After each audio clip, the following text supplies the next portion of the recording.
بربك فحدث صدق الله العلي العظيم. صلوات.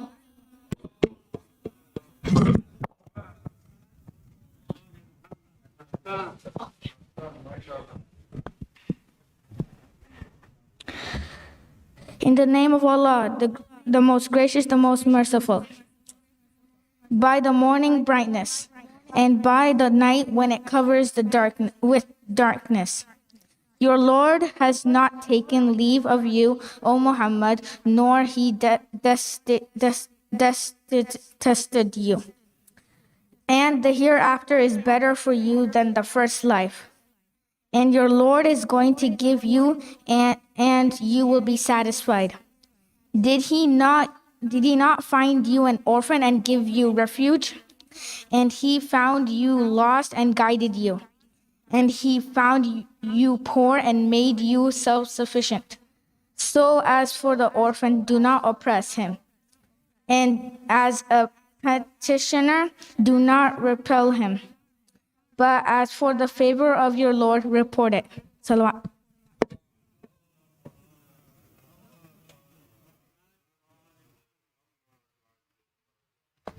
Jazakallah. And with that, please help me invite up our speaker for tonight, Sheikh Ahmed Modaress, with your loudest of salawats.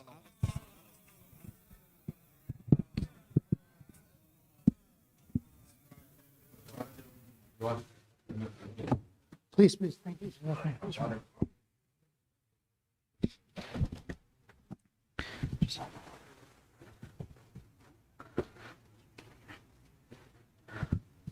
Thank you. Assalamu alaikum wa rahmatullahi wa barakatuh. Thank you.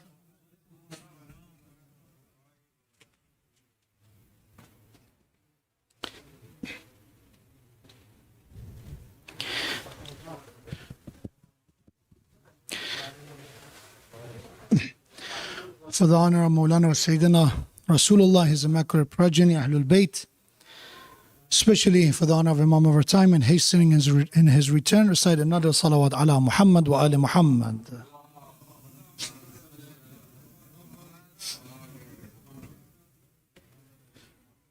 أعوذ بالله من الشيطان اللعين الرجيم بسم الله الرحمن الرحيم لا حول ولا قوة إلا بالله العلي العظيم الحمد لله الذي لا بداية له والدائم الذي لا نفاد له والأول الذي لا أول لأوليته والآخر الذي لا مؤخر لآخريته ثم الصلاة والسلام على خير خلقه وحبيبه حافظ سره ومبلغ رسالاته حبيب إله العالمين أبي القاسم المصطفى محمد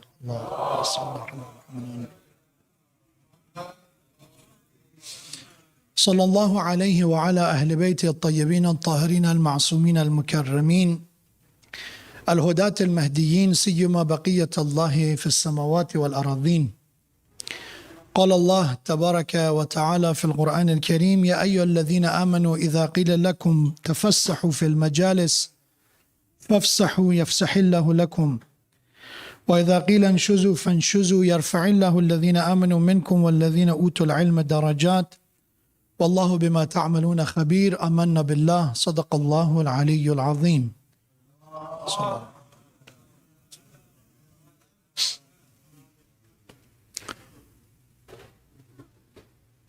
Most of you are familiar with the Surah Hujurat, the chapter of the Holy Quran, which among the Mufassirin and the scholars is known as a chapter who specifically focuses on ethics, on akhlaq.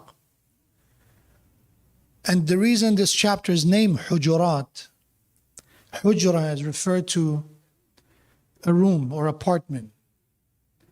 And Hujurat is a plural of that. It refers to Rasulullah and his house and basically where he was in the house. He wasn't among the people. And Allah subhanahu wa ta'ala said, O Prophet, إِنَّ الَّذِينَ يُنَادُونَكَ مِنْ وَرَاءِ الْحُجُرَاتِ أَكْثَرُهُمْ لَا يَعْقِلُونَ. Thank you so much. Jazakallah. Sorry. Thank you. Majority of those who are calling you, shouting your name from outside your house, because that was unfortunately the case, This is the way Allah teaching the etiquette and the adab, by the way. That you used to come and call and shout the name of Prophet until he comes outside and answer what they're supposed to, if they had a question or if they want to talk to him, if they needed something. So Allah said, majority of these people, they do not use their aql. أَكْثَرُهُمْ لَا يَعْقِلُونَ. They do not exercise reason. They don't use their intellect. And then Allah subhanahu wa ta'ala directly says, يَا أَيُّهَا الَّذِينَ آمَنُوا لَا تَرْفَعُوا أَصْوَاتَكُمْ فَوْقَ صَوْتِ النَّبِيِّ. O believers, don't raise your voice over the voice of Prophet. In other words, be mindful of who are you talking to. And specifically, this is the beauty of Quran that clarifies everything. It said, don't call him كَجَهْرِ بَعْضِكُمْ بَعْضًا. Don't call him, don't shout at him the way you address each other. He's the messenger of God. Of those who try to say Prophet passed away, he is like another human being who died and our connection was disconnected with them. There's no more that you can benefit from his absence, as they used to call it. Allah subhanahu wa ta'ala in the Quran clearly said, he's not like the way you address one another. And that's why for the last 2 nights we came to discuss. The first night we discussed the concept of hardship, usr. The second night, last night, we discussed the concept of how to navigate through hardship. And we came to the final point that we made, which was we need to discipline ourselves in order to get along with hardship in dunya.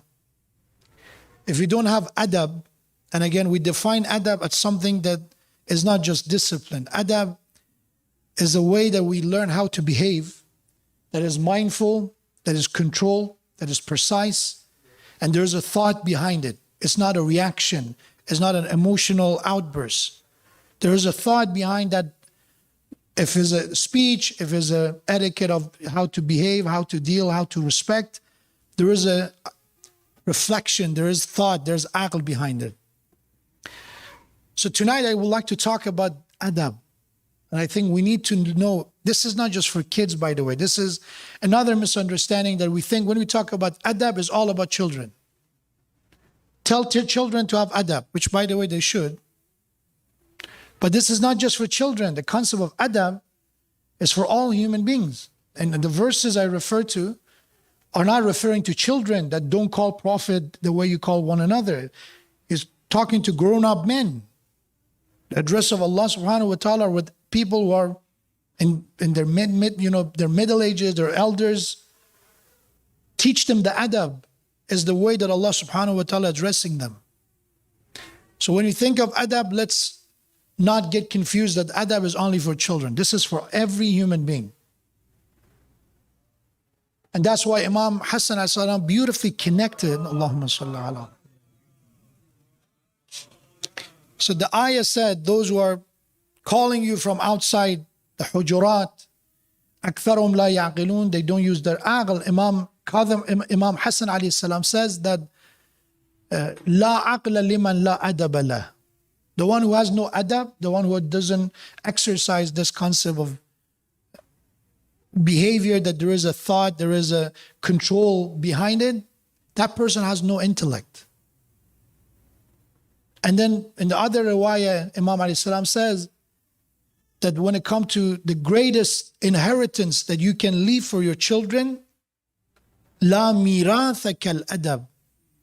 There is no inheritance, there is no great treasure that you can leave after yourself as a parent than adab, to teach them the manners. We're concerned about 401ks, we're concerned about retirement, we're concerned about college fund. And again, I'm not against any of those. It's good to think about the future.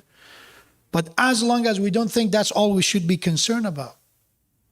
As the famous tradition of the Prophet said, woe upon the fathers of the Akhir al-Zaman.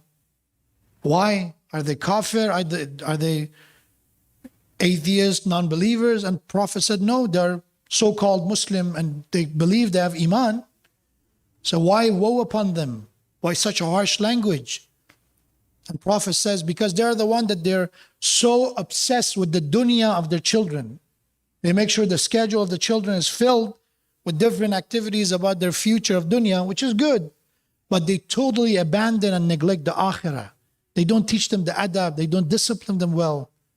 So you raise a greedy human being who all he cares or she cares about, God forbid, is herself or himself. When you talk about akhirah, what is akhirah? That they don't teach them what deen or akhirah. The deen and akhirah make you a person that you are going to care for other people around you, not just yourself.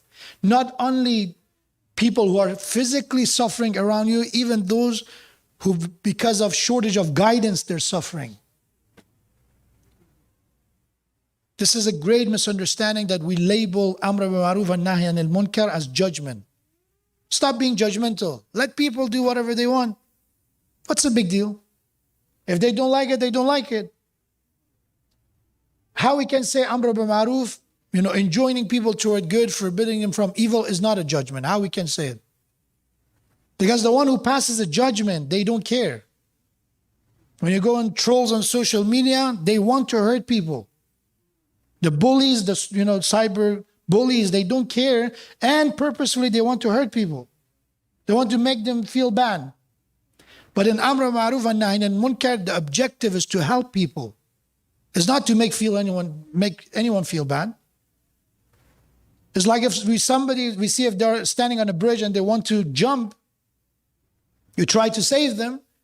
If you see somebody who's committing a spiritual suicide, we try to save them. That's what Amr bil Ma'ruf and Nahy anil Munkar is about. That's why one of the condition of it is that we must make sure there is a chance and possibility of effectiveness. That's why Amr bil Ma'ruf is an obligation. Nahy anil Munkar is an obligation.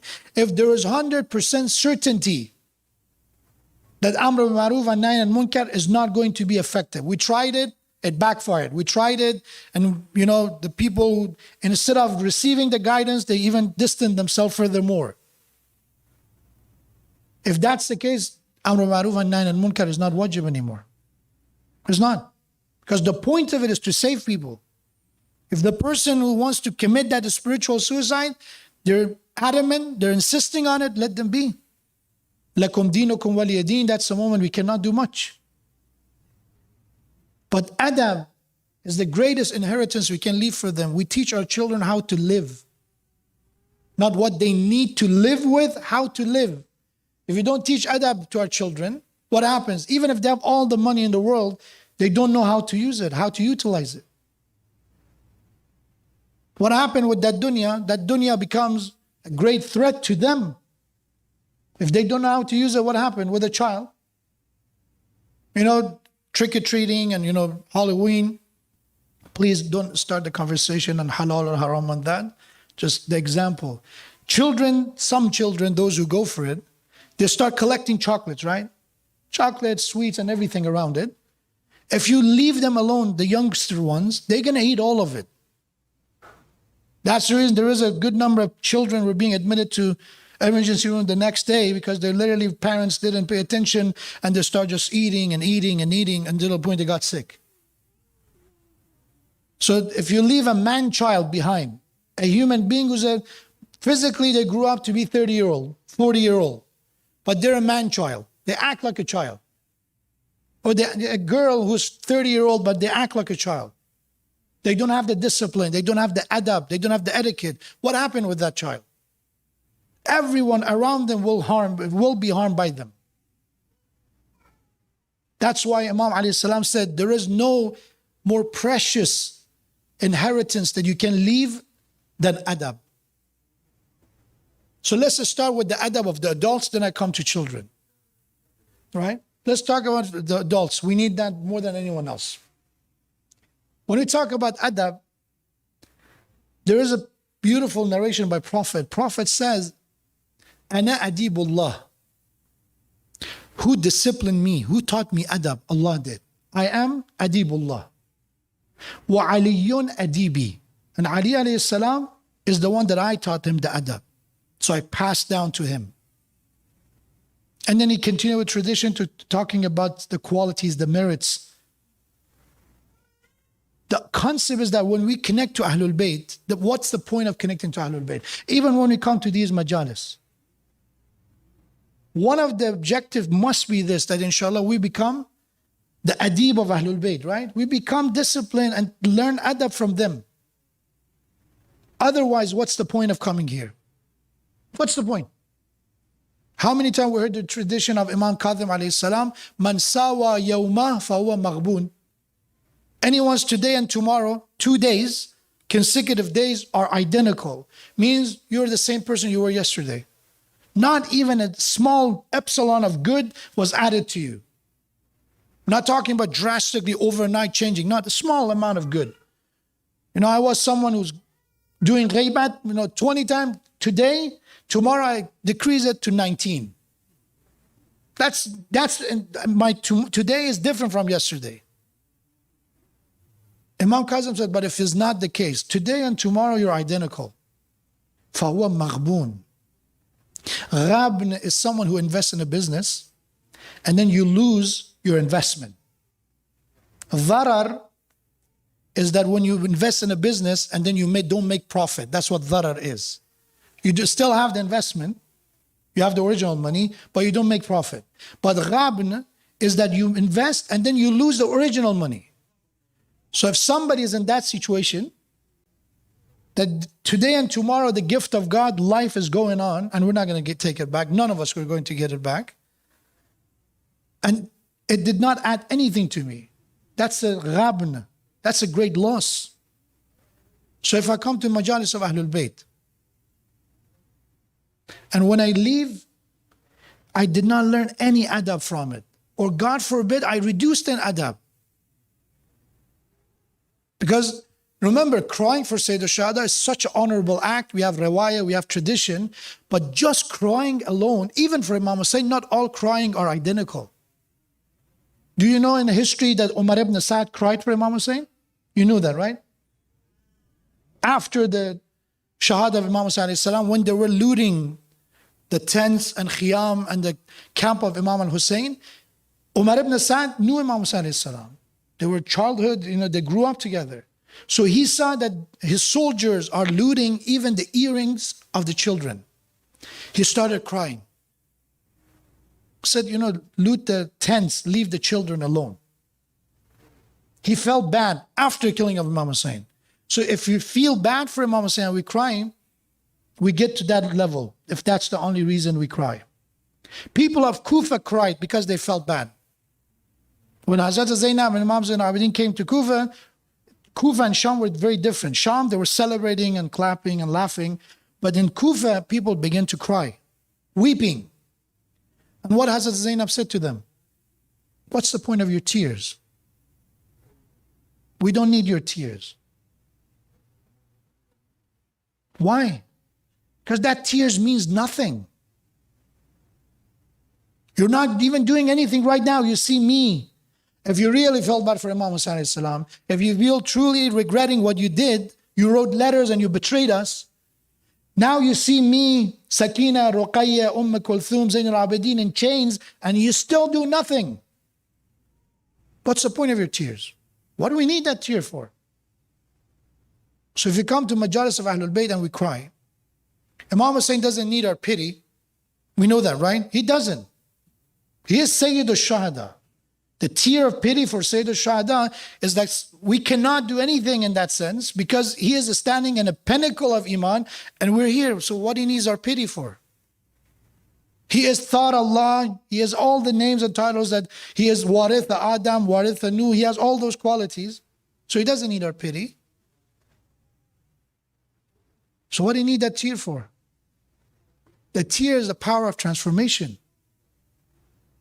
It's like when somebody cries, that's the moment they break, and now you're able to rebuild them. Because the ego doesn't let you cry. The takabbur and arrogance doesn't let you cry. That's why we have from the sign of a mu'min is a crying eye. Jumudul ayn, a dry eye, is a sign of what? Qisawatul qalb, is the hardening of the heart. That your heart and your soul is getting hard. You become indifferent. So when we are coming to majalis of Ahlul Bayt, we ask ourselves, inshallah, we want to become Adib al-Hussein. We want to be, inshallah, disciplined by Sayyid al-Shuhada. If those companions went to Imam al-Hussein, they changed. Zuhair ibn Ghayn, who used to be a different person, but once he joined Imam Hussein, is not the same person anymore. He changed, even a bit.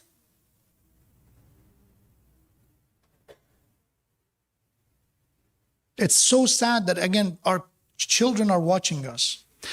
People ask me, my spouse not that religious, doesn't want to come to masjid. What's the best thing I can do?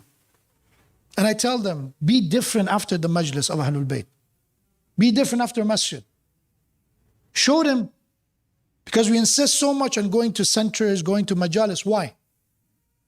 Because we believe in these majalis, we build human beings. We build mu'min. So show it to them. Pre-majlis, pre-masjid, and post-masjid of you should be different. If that's the case, they see the impact. That's, you have the result to speak for it. So, masjid of Ahlul Imam Hussein Masjid is so good. And after that, I'm even worse person, God forbid. Because for some people, they use that any religious act, including Azza of Ahlul Bayt, as a suppression of conscience. Because sometimes we feel guilty. We did something wrong. We know we're wrong. So some people, again, there is a tricky concept. They use religion as a way to shut down the conscience. Oh, you feel so bad? You lied to someone, you stole their money, you cheated, you betrayed. Let's go to majlis, let's go to Juma prayer, let's go to this. Do something good to kind of cover up for that. It's like people in the day of Ashura who are attacking Imam Hussein salam in the time of Salat, Allahu Akbar, Allahu Akbar. We're killing the same person we're reciting in Azan, this grandson, the master of the youth of paradise, but let's do something good. We're doing ghusl shahadat. Why are we doing ghusl shahadat? The enemies of Imam Hussein salam. To shut down the conscience. Some of them, of course, were sociopaths without a doubt. Some of them had no conscience to begin with, but not all of them, all that 20,000, 30,000 were not the same. Some of them were struggling. So what happened? That when we come to Majalis Ahlul Bayt, I'm not here to feel better for the guilt I have. If I have guilt, I have to redeem myself. I have to repent. If it's haqqun nas, I have to pay for it. It's people's right. You know what beautiful would be? You come to Majalis of Ahlul Bayt and you had an argument with your spouse for whatever reason. And you learn from Ahlul Bayt how he forgave Hur. We learn from the hadith and tradition about the importance of akhlaq. In Juma prayer, Sheikh Salim was talking about it, right? Even if you're wrong, go and say, I forgive. Even if you're at fault, say, it was my fault. We have in riwayah with family, even if you're going to accept something that you truly are not responsible for the sake of reconciliation, Allah will reward you for that. Imagine I come to majlis and after majlis I go and I say, my dear, I was wrong. For the last few days we've been fighting, I was wrong. Please forgive me. Let go. Let's inshallah move on. That's very different than somebody go from Majlis of Imam Hussein and they go and stand in front of their spouse and say, Hayhad minna zillah. How confused somebody has to be to not understand the context. So for the adults, inshallah, we want to discipline ourselves. How should we discipline ourselves? That's the question. The first thing to start with, remember what a mu'min is not. Because a lot of detailed etiquette exists, right? But I always say start with the opposite. Because that's what Quran said. What is taqwa? Tell me. We define and translate taqwa. What is taqwa? Self-restraint. Taqwa is to stop yourself from doing things. Taqwa is not about doing something, it's about not doing before doing. So let's say taqwa is to don't look at the haram, is taqwa. Taqwa is to don't say a lie, to don't, God forbid, curse. Taqwa is to don't eat haram, that's what taqwa is. So it's about inaction before action. So start with that. Then when you have all these clean slate of not doing haram, let's fill the schedule with good things. But first, you should stop the haram. The worst of the worst are the ones who do good. Yeah, I do salat, I do this, left and right. And then I also, in the middle, I smuggle some haram too. Yeah, I do my salat, but I also sell alcohol. I do, give nazr for Sayyid al-Shuhada, but I commit one haram. And I think they kind of balance each other out. So I say start with what we shouldn't do, because what we should do is a lot. Details are a lot. Example of Quran says, the ayah I recited, Allah said, when you entering a majlis, subhanAllah, how Allah is teaching us details of etiquette. Said, O believers, O mu'mineen, when you come to a majlis, a gathering, and you're being asked, wafsahu, open up space.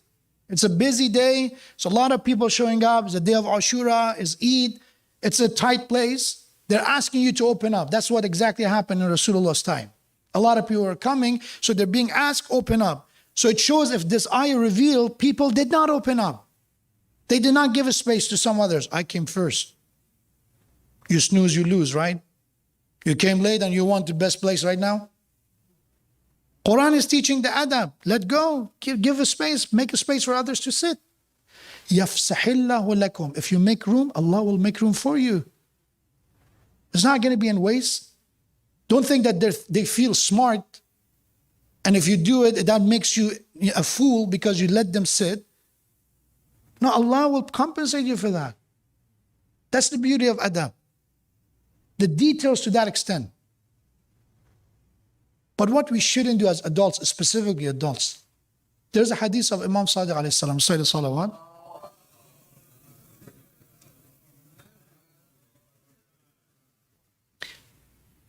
Please, if I raise my voice, it's not out of anger or frustration. This is a controlled raising voice. I tried to just make sure. I felt at the beginning of the speech, some people were ready for a snooze and a good nap. I wanted to wake up everyone. I hope it worked. I'm not upset at anyone. Nothing happened. So. Salawat ala Muhammad.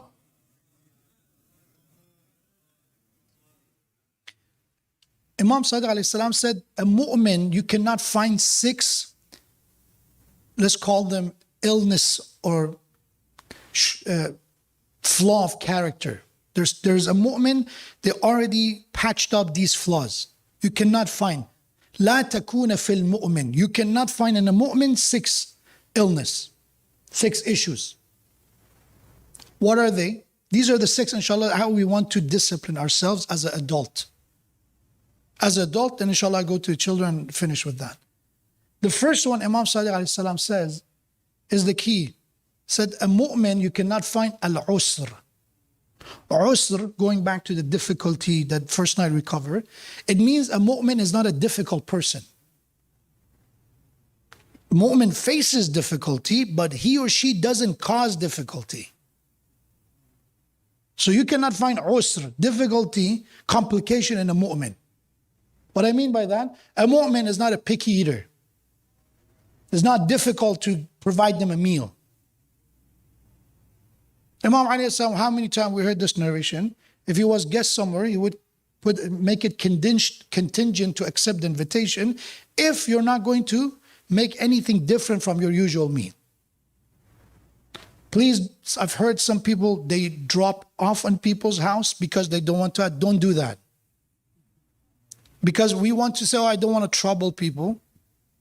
If they know I'm coming, they prepare for me and all that. So what they do, they become the sudden guest. And poor people, they don't, if you like it or not, people have a life, right? So they cannot suddenly drop everything for you because you suddenly show up. So it's a good thing that you're thinking about their trouble, but at the same time, don't fix it with another issue. It's like we have a saying in Farsi, I think probably in other languages as well. It's like somebody who tried to, fix the eyebrow and they make the person blind. So if your issue is don't want to trouble them, don't create a bigger trouble for them.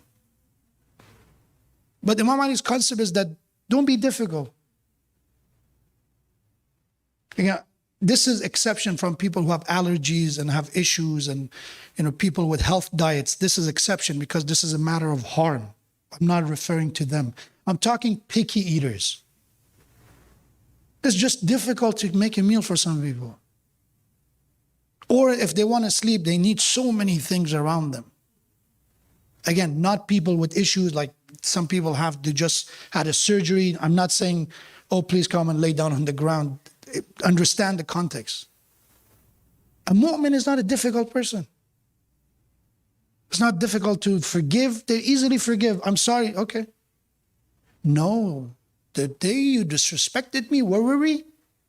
How many people were in front of us? You should apologize in front of everyone. Is that being easy? That poor person, I forgot to invite you. Sorry, it was a wedding, it was a fatah, whatever it was. I thought this is gone, this topic is gone, but I've been talking to people and still is a thing that people are upset because somebody, a friend, a family, a relative did not invite them. And they say, sorry, I forgot. Let go. No, how you didn't forget about Ali, right? You didn't forget about him, you didn't forget about her, you just forgot about me. So what do you want? Do you want to come to the point that he hates you? That's what you want? What's you try to get out of it? So mu'min is not difficult. Hadith said, Al-mu'min ya'kulu bishahwati ahli. Wal-munafiq ya'kul ahlahu bishahwati. The difference between a hypocrite and a mu'min is mu'min eats what his family wants. A munafiq, a hypocrite, his family eats what he wants. So he's the one dictating everything. So when you say this is not just for the father, it could be about every member of the family, right? If all of the family are mu'min, then they respect one another. Al-usr. So make sure we're not difficult people in any way. Don't be a difficult person to talk to. In our masajid, in our centers, we need easy people to talk to. Sometimes, again, if you like it or not, we have some, without saying it, we have some standards. If he speaks like this or if she says this, okay, no more talking between us. You know, Musa alayhi salam and Khizr, the story we mentioned, it took them days until they separated. For some people, they just need 10 minutes. هَذَا فِرَاغُ بَيْنِي وَبَيْنُكَ. As first impression, I don't like you, that's it. From an Islamic perspective, just don't like you doesn't make sense. Don't inflate your ego that to whatever you like and don't like to get along with that. The second one is one nakad. What you cannot find in a mu'min eradicated it from his character is nakad. What is nakad? Somebody who has no khair. That's what nakad is. Somebody that you cannot count on them on any khair or good from them. They don't give charity. They don't even hold the door open for someone. They don't even offer somebody, a turba. They do nothing. They come to a majlis without any contact with anyone and they walk away. And we think this is a good thing. I don't harm anyone. Yeah, you and a rock has the same function. A rock, if it's in a place, they don't harm anyone either. Yes, it's a bare minimum. The bare minimum is that, again, if we don't help people, we don't harm them. But that's not an ideal ascension place of highest level of iman. If you don't harm anyone, again, good job. You and a tree, me and a tree, we are at the same place now. And that tree at least benefit with the shade or the fruit. You're maybe even lower than a tree as well. So a mu'min is not naked, doesn't have naked. It means a mu'min does produce khair. People benefit from her or him. The third one, Imam alayhi salam said that you cannot find in a mu'min, Imam alayhi salam says, al-hasad, jealousy. If somebody truly have iman, they're not jealous. They give Quran. Quran says that you have different levels. We give some more than others. Even prophets of God are not in the same rank. That's the way sometimes life is. You can strive for the betterment from the lawful path, but ultimately there's no reason to be jealous. The one who has more accountability. Simple. If somebody was born in a Muslim family, the accountability will be different from a convert who found Islam 20 years later. It will be very different, I promise you. If somebody was sent to Islamic school and they were provided with the proper education and tarbiyah, that person's accountability will not be the same as someone who his or her parents abandoned them. That's Allah's justice. Allah is just. That's why the judgment of people will not be the same way. The riwayah says that in the day of judgment, Allah will judge people ala qadri uqulihim. They will be judged according to the level of their intellect. So if somebody is intelligent in some manner way, somebody's IQ is higher, somebody's just sharper, somebody grew up in a kind of an environment of competitiveness, so that person is very different from someone who grew up in a village. The level they will be judged is not the same. Your aql was not in the same level, your intellect was in the same level, your judgment will not be the same level. So that helps us to don't be jealous. Oh, why he has it and I don't have it? Why she has it and I don't have it? A mu'min doesn't have jealousy. That's the adab, by the way. That's the adab. Because sometimes we do things out of jealousy that is outside the scope of adab, manners. There's a hadith by our 11th Imam, Imam Hassan ibn Ali al-Askari.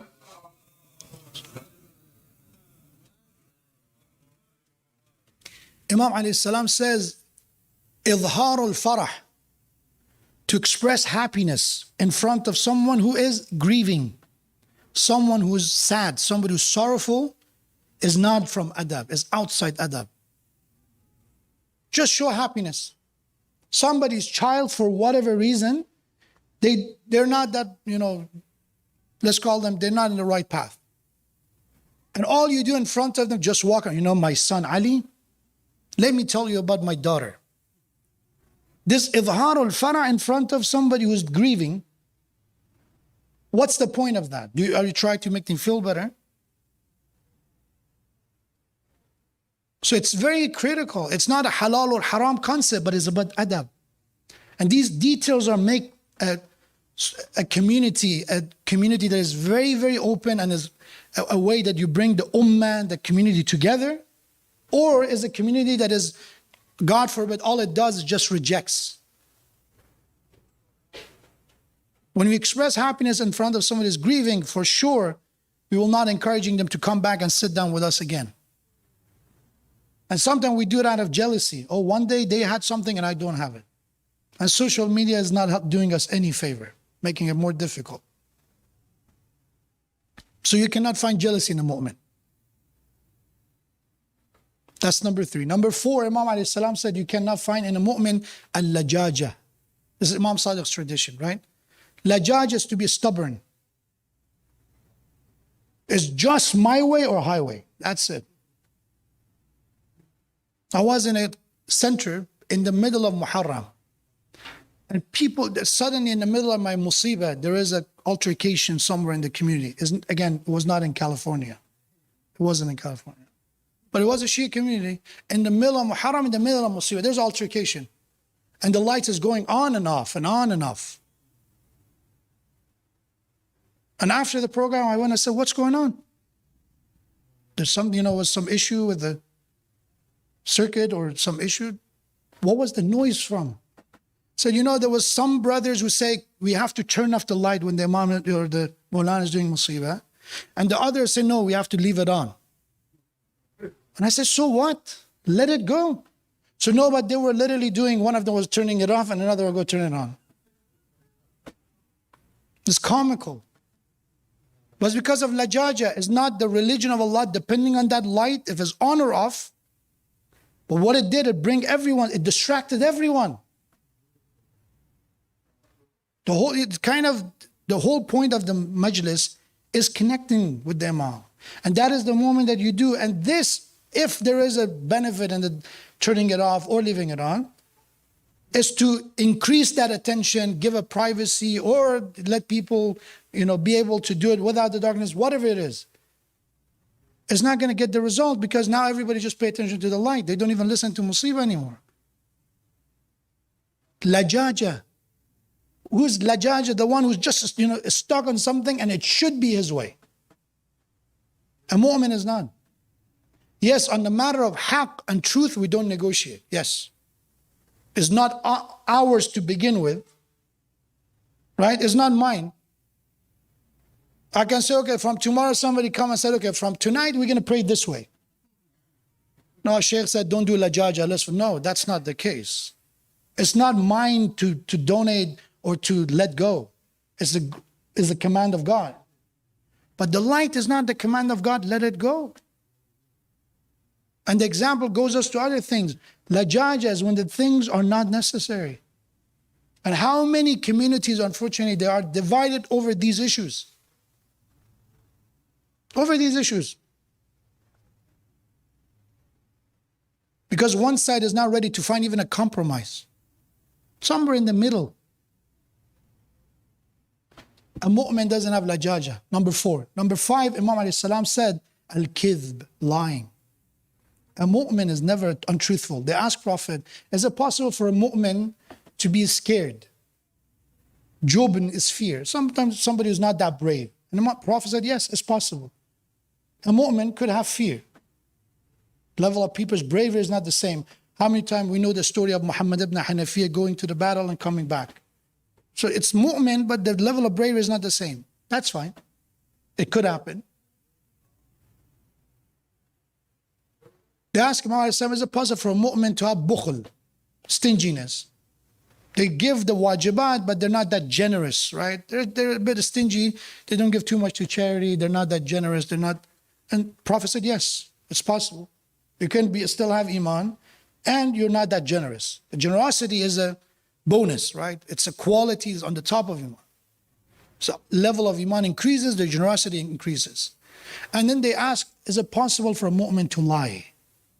And Prophet repeated 3 times, la, la, la. It's not going to happen. Nope. Nope. So kidhb, you cannot find it in a mu'min, lying. When you say be a man of your word, a woman, I should call it a woman of your word too. If you say and you give your word, that's a truth. If you go against it, that's a lie. So you lied when you said it. And the last one, Imam alayhi salam said, al-baghi. The 6th one you cannot find in a mu'min is baghi. Baghi is what? Oppression. A mu'min will not harm others. A mu'min is not cunning. As Prophet said, Muslim, again, is a level, the gateway of iman is to accept Islam, right? So who's Muslim? Man salim al-muslimun min yadihi wa lisanihi is the one that people feel safe from, his hand and his tongue. That's a bare minimum. So baghi is to somehow undermine people's right. That's what baghi is. Whatever is their haqq, you undermine it. A mu'min will not do that. So if you get rid of these 6 issues, which are not small things, every day is a struggle. I say, alhamdulillah, I don't have any of these 6. Just think deeper. Inshallah, you're true and you're saying you're thinking right and you have none of it, but think deeper. Because sometimes they're so subtle. So subtle in our life. It's not that obvious as you think. It's kind of find its way in a hidden layer of our lives. Yeah, I'm not jealous in a sense to do something to someone, but when somebody's, even if it's good, I don't compliment them out of jealousy. That's a form of jealousy.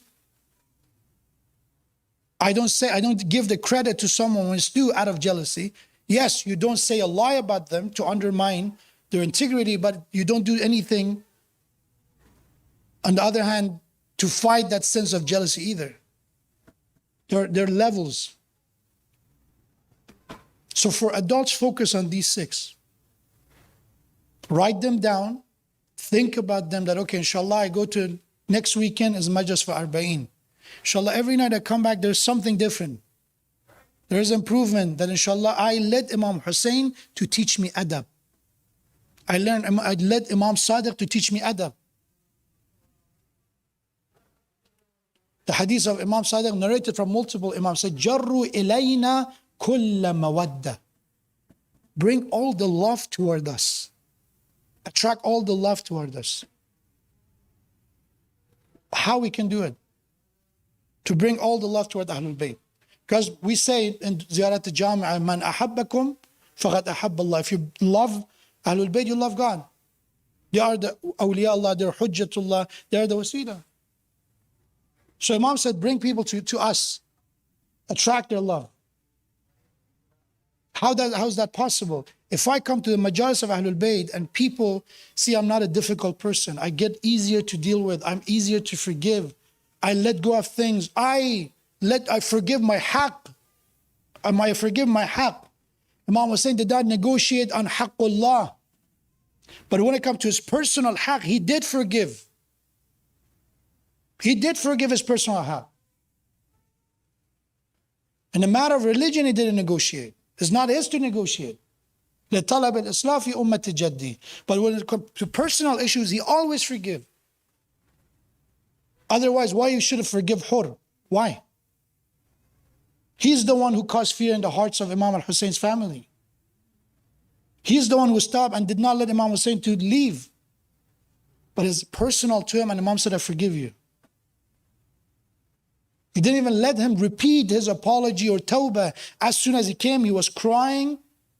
He had his sword in his hand. He has his shoes hanging on his neck. And he was on his knees.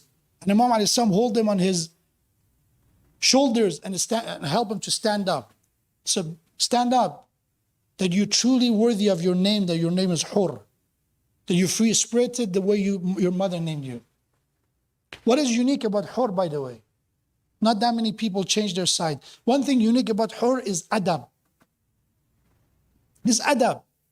Because yes, he opposed Imam Hussein alayhi salam. He did not let Imam Hussein go. He did all those things. But when the time of salat and prayer came, Imam said, if you want, you and your army can have salat over there. He said, no, we will pray behind you. We will pray behind you. I know who you are. I know I have some orders, but I'm going to pray behind you. His adab to Sayyid al-Shuhada. Later on, when Imam a.s. told him, let me go back to Medina, let me go to Yemen, Imam gave him multiple options and he said, no, the only thing I have, the order is to don't let you go anywhere, just hold on to you unless you give allegiance. So what's the destination? He said, no, just you can wander. And Imam was frustrated with them and he said, ثَكَلَتْكَ أُمُّكَ. May your mother see your loss and experience your loss. And he said, if it was anyone beside you, and because your mother is Fatima Zahra, I would have answered the same. I would have reciprocated. But out of adab, I don't. So there is adab. There is some foundation for Hur to come back later on. That's why I say even those children who somehow, all of us, we have fluctuation of faith. There's ups and downs. Even some youth, sometimes it happens. If they have the adab, the chances of them coming back is very high. If they have the adab. Adab to Ahlul Bayt, adab to Majalis, adab to their parents.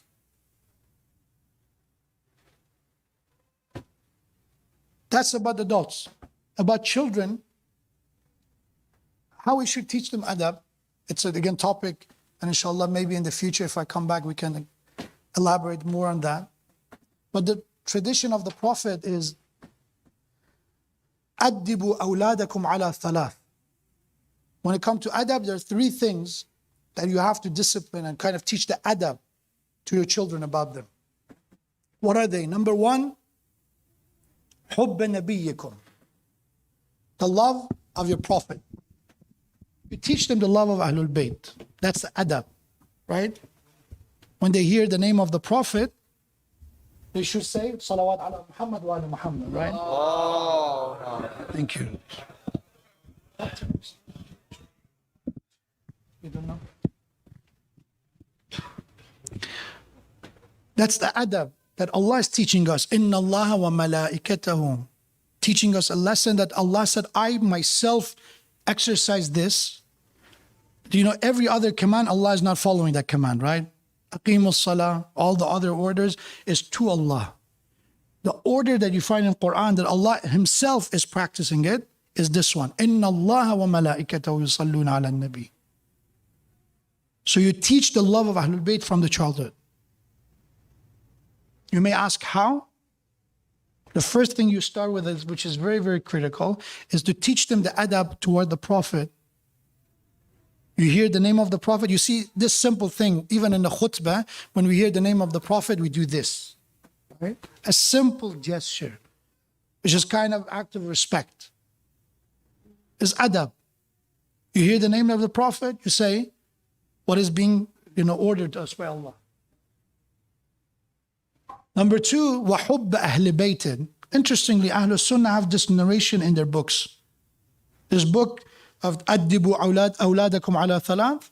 I've heard, an Egyptian Ahlul Sunnah scholar was talking about it. The second thing you should teach your children is the love of Ahlul Bayt. How to do that? Bring them to Majalis of Ahlul Bayt.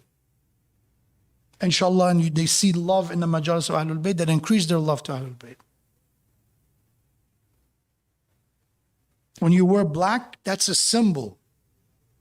When you have a flag in your house, that's a symbol. Giving them the attention. You can increase their love. We have in a narration that Imam Rida alayhi salam said, when you give charity, give the charity to your child and ask him or her to give it with his own hand. That's the adab. You're teaching them the infaq from the young age. And the majalis of Ahlul Bayt do the same thing. Teach your children from the young age to be the khadim of Ahlul Bayt majalis from the young age. That's to increase their love to Ahlul Bayt. Children are bored. Again, you can't expect them to listen to my lecture for 45 minutes, 1 hour. Let them do something. That's inshallah our creativity, to find a way, something suitable for their age to do. Alhamdulillah, I see a lot of good work is being done to produce content that is suitable for their age. So that's the discipline we need. The love of the family of the Prophet. And then the third one said, وَقِرَاءَةُ الْقُرْآنِ. The relationship with Quran is the third adab you have to teach them. In another riwayah, Prophet said that children's right on you are 3. Another tradition, حَقُّ الْوَلَدِ عَلَى الْوَالِدِ. The right of a child on their parents is 3. Number 1, أَنْ يُحَسِّنَ إِسْمَهُ, is that they have to choose a good name for them. Speaking of good name, I don't want to offend anyone, but I'm talking about the creativity, that I hope you invest that creativity in a good way. There were some communities I remember that the first name of the child, they choose the name, and one of the names of Ahlul Bayt, Ali, Muhammad, Hassan, whatever it is, from the names of Ahlul Bayt, or a religious name. And then the middle name, what they would choose, if you're speaking Urdu or Farsi, you know this.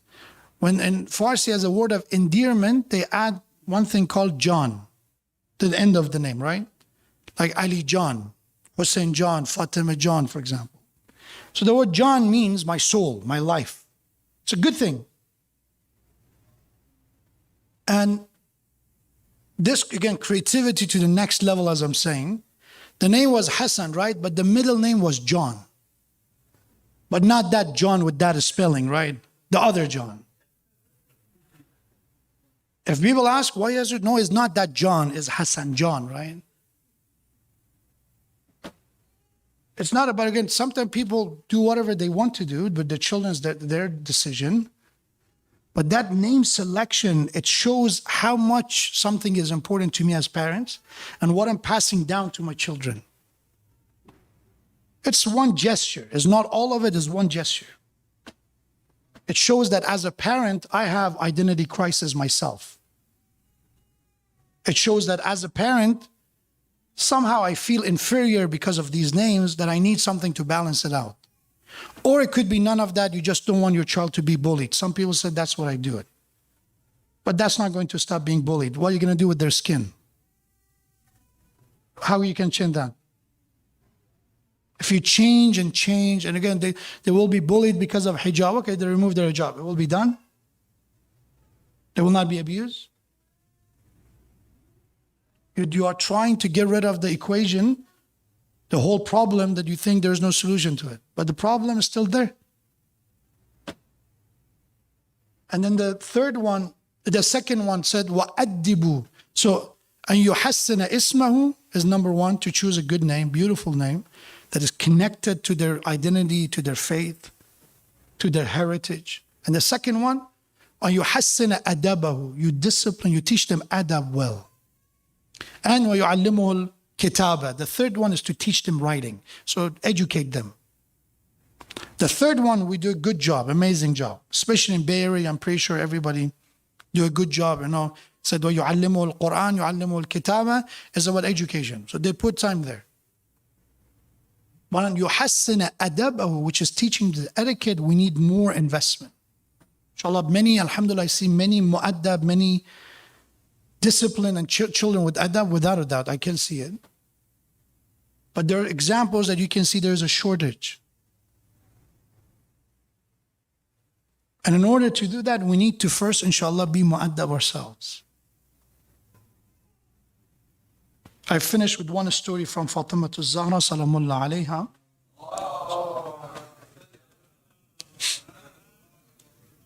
To know that when yesterday I talked about that your parenting, your upbringing of children and tarbiyah should not be based on anger. Should not be just, I'm frustrated and I do whatever I want and I start physical discipline, I start doing it. The good example is the life of Ahlul Bayt and the life of Fatima Zahra as an example to look up to.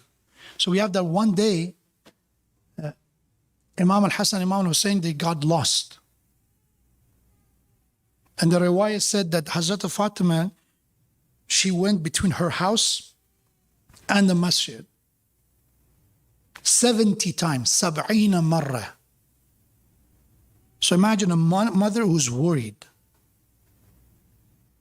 is scared for her child, is lost. 70 times she's running around. Until she found Imam Hassan alayhi salam, and she found him sleeping. Children playing, at their own way outdoors, and they fell asleep somewhere. So this is the way Hazrat Fatima is calling her. Ya qurrata aini wa bahjata qalbi. The light of my eyes.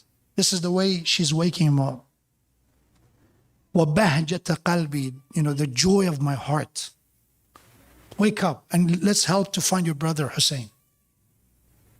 If that happened to some of us, and again, our intention is khair, we're worried, right?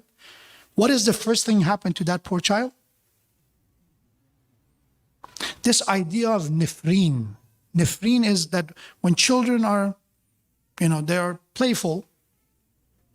I don't like this concept, by the way, in our culture. What do we call them? Shaitan. Disastrous, by the way. In Urdu, they call him shaitan as well. I know that. In Arabic, I don't know if they call them or not, but in Farsi and in Urdu, they call him shaitan. Why? The word is la'ib, which is playing. They're adventurous, they're running around. We have in the riwayah that if your child is playing a lot, according to that word that I disagree with, their shaitan, is a sign of a bright future. Because that means they are so active, that they're so interested to their surrounding, they're very eager to learn. It's a good thing. Of course, as long as they're not ominous and they're not hurting people, right? They're just running around.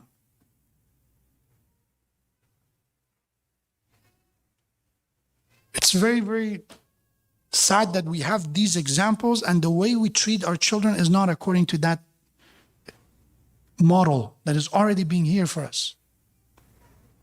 That our children, sometimes they have shortage of mahabbah. We have excessive mahabbah that is spoiling children. That's bad for them. It's like too much sugar. Anything is too much is not good. Mahabbah to extend that you do things for them, you don't let them stand on their own feet, you spoil them, is bad for them. And it's bad for you, of course. And on the other hand, we have the too much strict, usr and difficult parenting that the child, as I said, has to literally sit by the side of the parents and do nothing. And there is a time limit that we can control. So if you want to make sure, again, excessive mahabbah is an issue, as I said. But shortage of mahabbah is a greater issue. Because if you don't show love, we have that Imam Hassan, Imam Hussein would go multiple times in a matter of an hour to Prophet. And every time Rasulullah would kiss them. Every time. Every time. And our poor child, especially young age, they bring us, something they draw. Daddy, mommy, look what I draw.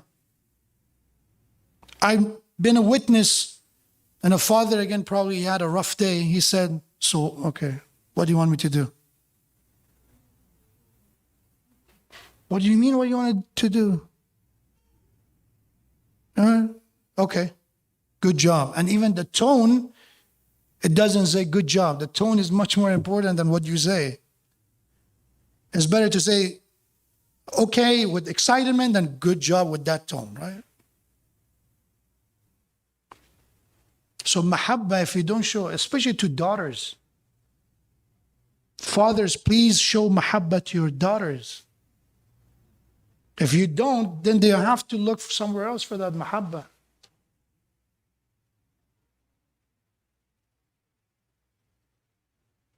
And we are responsible. Look at the relationship between Prophet and Hazrat Fatima. Look at the relationship between Zainab, Salamullah, and Amir al-Mu'mineen. That closeness between a father and daughter are important. There is for a reason. Until this is amanat with you and they're going to show, inshallah, start their own family and get married. Until then, you are there.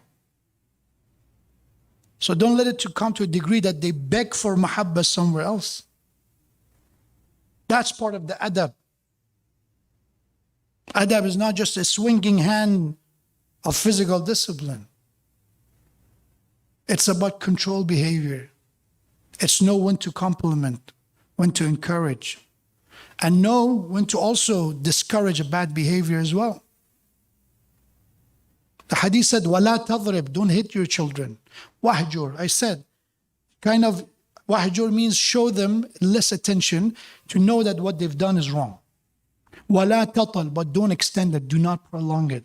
Do it right, control them out. So inshallah, it's enough. I pray to Allah subhanahu wa ta'ala that we are open to receive adab. That inshallah we're looking for improvement of our character. To find the thirst and need that I want to be closer to Allah. I want to be a better mu'min. Otherwise, if I come and I stay the same and I do nothing, and I repeat the same mistakes of the past, then this will be an additional burden on me. Because every time I come, I gain something more and I do nothing differently about it. We pray to Allah subhanahu wa ta'ala that inshallah our next generation are a generation who have the mahabba of Prophet, the mahabba of Ahlul Bayt of Rasulullah.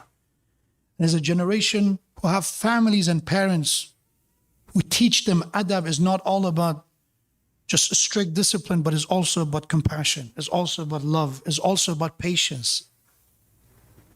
And may Allah subhanahu wa ta'ala, by the honor of Rasulullah, help all of us to be among the true awaiters and followers of Imam of our time with our action, with our akhlaq, with setting a good example first to our own self, that we owe it to ourselves to be better people, then for others.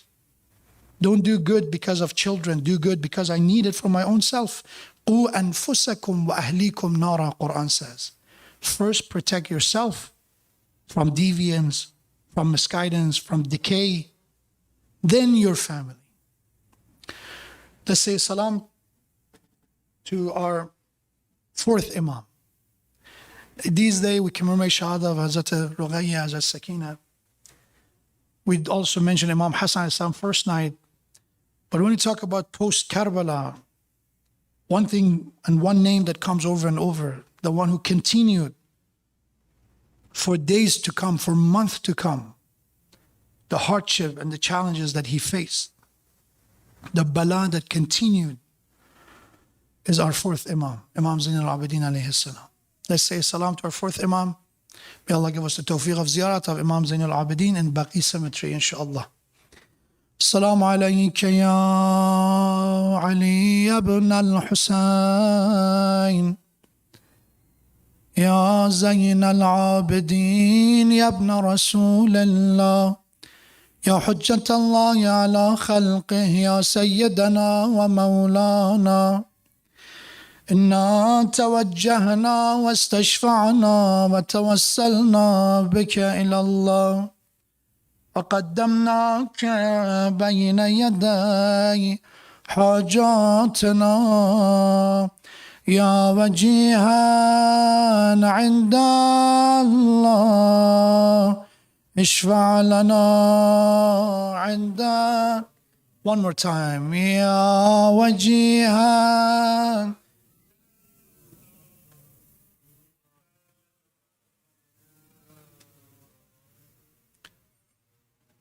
it mentioned that after Karbala, after Imam Zain al-Abidin returned to Medina, one day he was passing by when he saw a butcher is preparing a sheep to slaughter it. And Imam alayhi salam asked the butcher, did you give this animal some water? And the butcher answered, of course, Ya ibn Rasulullah, this is a tradition in our faith that before killing any animal, you make sure we give it water. Of course I did. And Imam alayhi salam began to cry to the point that his beard was covered in his tears. And he said, if that's the way of Muslims, and that's the way we treat animals, what was the crime of my father, Abu Abdullah? What was the crime of my uncle, Abu al-Fadl Abbas, that next to Euphrates, next to water, they were martyred with thirsty lips, with dry lips. Every occasion, Imam alayhi would remind people, don't forget the tragedy. Don't forget this is an easy thing. If he would see a child, he would cry. If he would see water, he would cry. If he would see an infant, he would cry. And someone came to one of the companions and said, Ya ibn Rasulullah, it's enough. Enough is enough. It has been years. You're hurting yourself. Isn't it the time that you let go? And Imam alayhi salam said, if you recite Quran and you know the story of Yusuf alayhi salam, you know why I'm crying.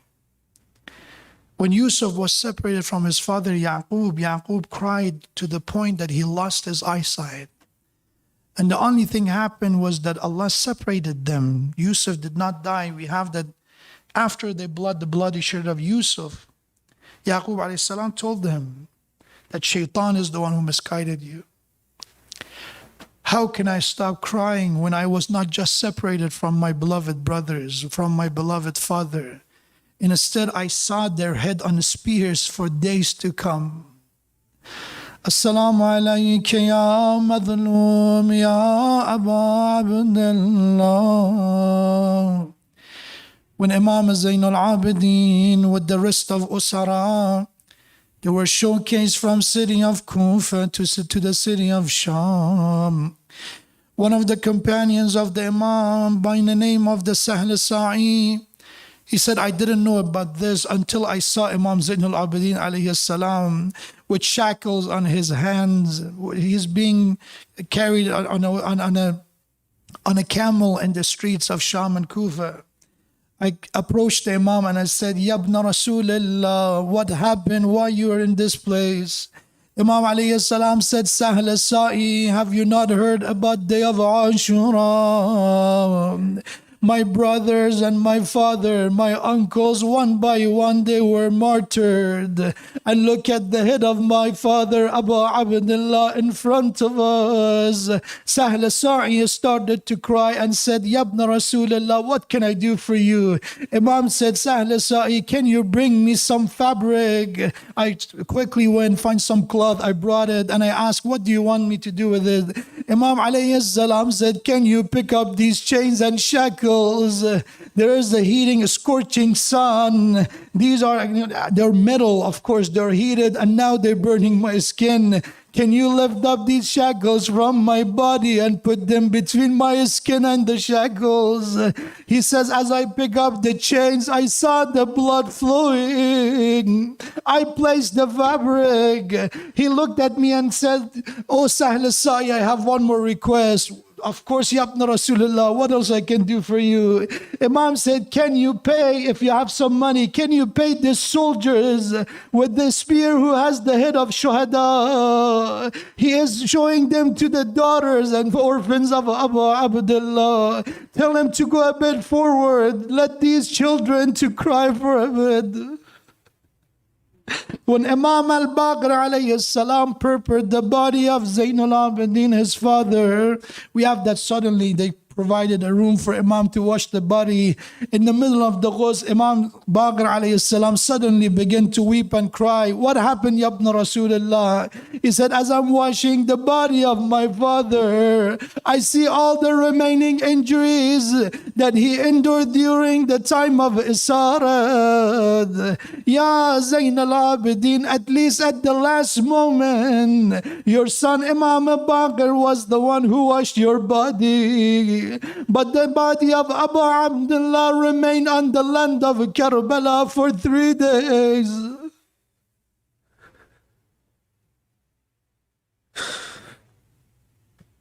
وعلى لعنة الله على القوم الظالمين وسيعلم الذين ظلموا أي منقلب ينقلبون إنا لله وإنا إليه راجعون.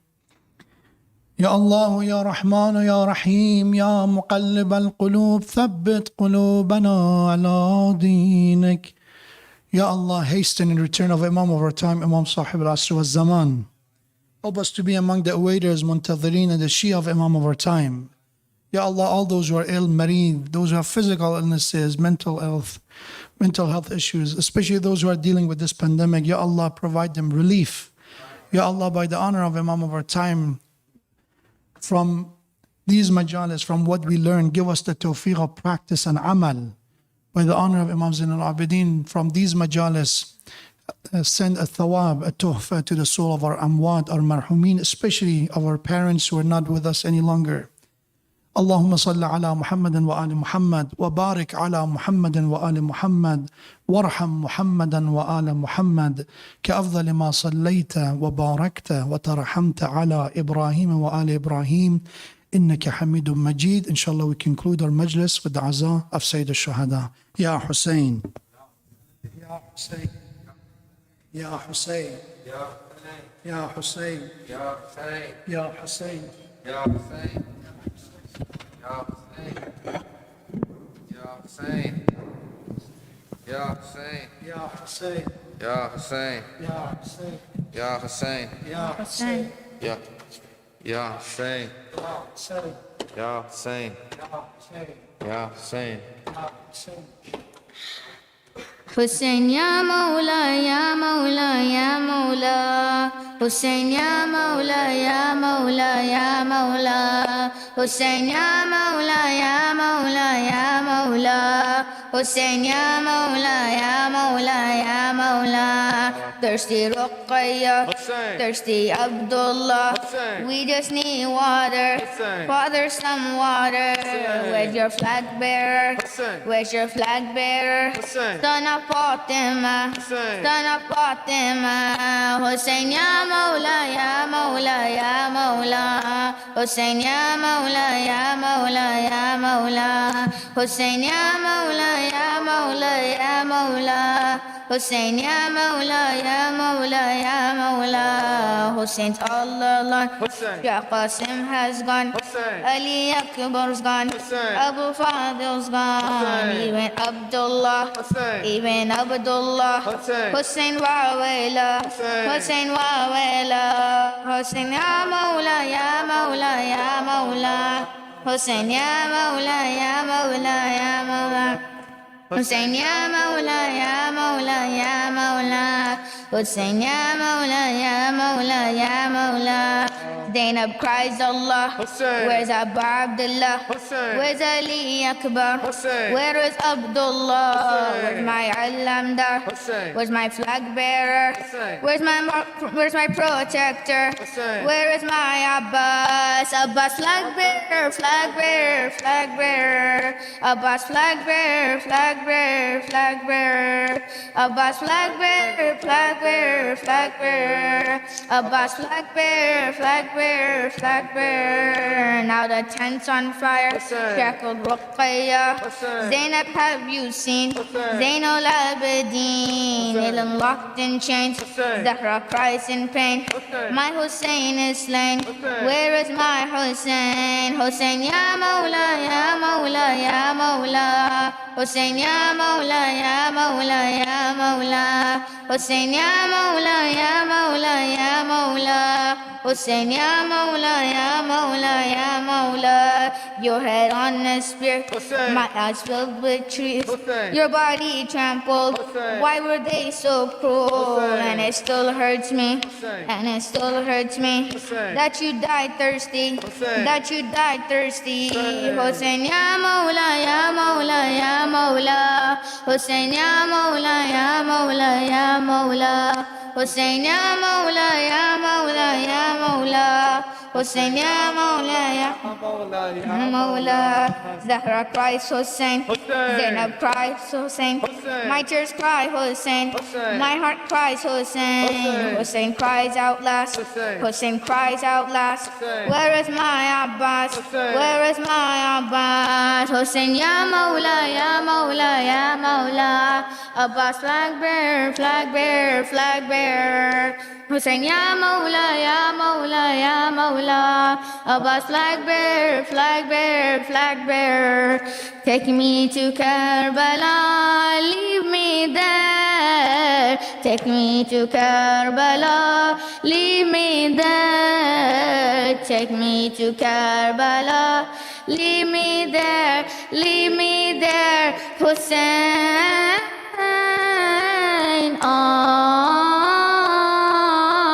Hussein,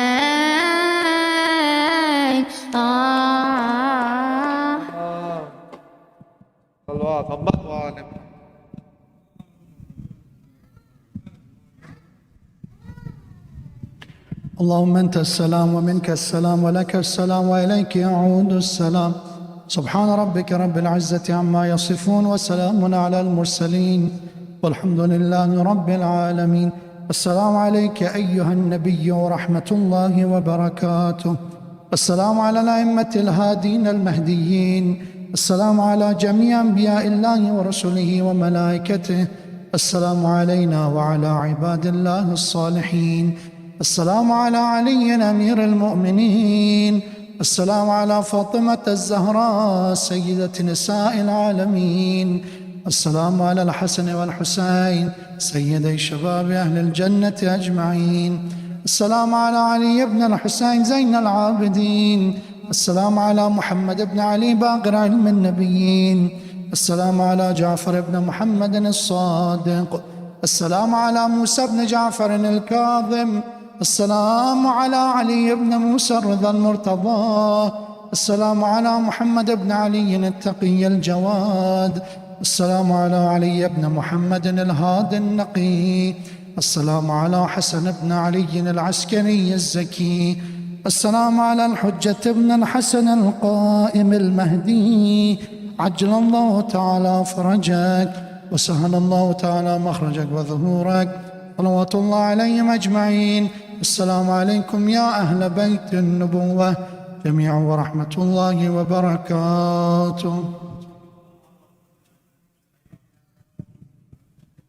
Can I get just a few brothers to help move the chairs back to the back of the wall? If I can get a few brothers to please help move the chairs back to the back wall. Jazakallah.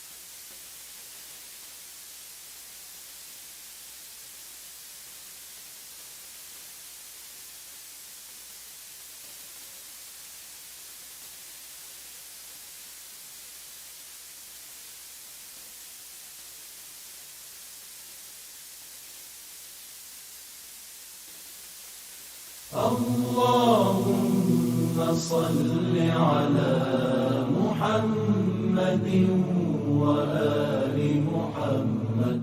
اللهم صل على محمد وآل محمد.